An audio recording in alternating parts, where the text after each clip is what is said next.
আমি আপনাদেরকে দেখাবো পিৎজা চিকেন আত্রাক জুবুন কীভাবে বানায়। তো আমি আগে দিয়ে দিলাম জুবুন সাইল দিয়ে তারপর আমি দিয়ে দিলাম জুবনা মজুরিল্লা, চারোপাশে সুন্দর মতো দিয়ে দিলাম পরিমাণ মতো। তারপর চারো সাইড ভালোভাবে বন্ধ করতে হবে, যেন আপনি পুরনো দেওয়ার পরে সাইডগুলো খুলে না যায়, ভালোভাবে সুন্দরভাবে চারোপাশ আটকিয়ে দিতে হবে। তারপর আটকানোর পরে একটু আপনি চারোপাশ যেন সুন্দর দেখা যায় এই জন্য চেপে দিবেন। দেখেন আমি এবার চেপে দিলাম, সাইডে দিয়ে একটু তেল লাগিয়ে দিবেন যেন জ্বলে না যায়। তারপর আমি দিয়ে দিলাম পিৎজার সস, যে সস আমরা ব্যবহার করি পিৎজার সস, তাই একটু কেটে দিলাম যেন পিৎজাটা ফুলে না যায়, যেন সুন্দর মতো স্বাভাবিক জায়গায় থাকে। তো আমি সস দেওয়ার পরে তারপর দিয়ে দিলাম জুবনা মজুরিল্লা দেওয়ার পরে দিয়ে দিলাম কিছু খোদার, এটা আমাদের বাংলাদেশে বলে ক্যাপসিকাপ দিয়ে দিলাম। তারপর কিছু টমেটো দিয়ে দিলাম, টমেটোর পরে জৈতুন দিয়ে দেবো আমি দিয়ে দিলাম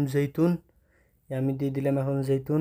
তারপর দেবো আপনার চিকেন, আমাদের দেশে মুরগির গোশ, সৌদি আরবে বলে দিজাজ। তারপর দিয়ে দিলাম ফুরনে দিয়ে দিলাম 7 মিনিট ফুরনের মধ্যে থাকবে। ফুরন পরিমাণ মতো আপনার গরম থাকলে 7 মিনিট ইনশাল্লাহ হয়ে যাবে। অলরেডি আমার পিৎজা হয়ে গেছে। তো ভিডিওটা কেমন হলো অবশ্যই কমেন্ট সেকশনে জানাবেন, আর কে কোথা থেকে দেখতেছেন অবশ্যই জানাবেন। এটার নাম হলো পিৎজা দিজাজ আত্রাক জুবুন, সৌদি আরবে। তো ভালো থাকবেন, সুস্থ থাকবেন, আল্লাহ হাফেজ, সালাম আলাইকুম। আর অবশ্যই আমার ফেসবুক পেজটাকে সবাই ফলো দিয়ে আমার পাশে থাকবেন, সবাই আমার জন্য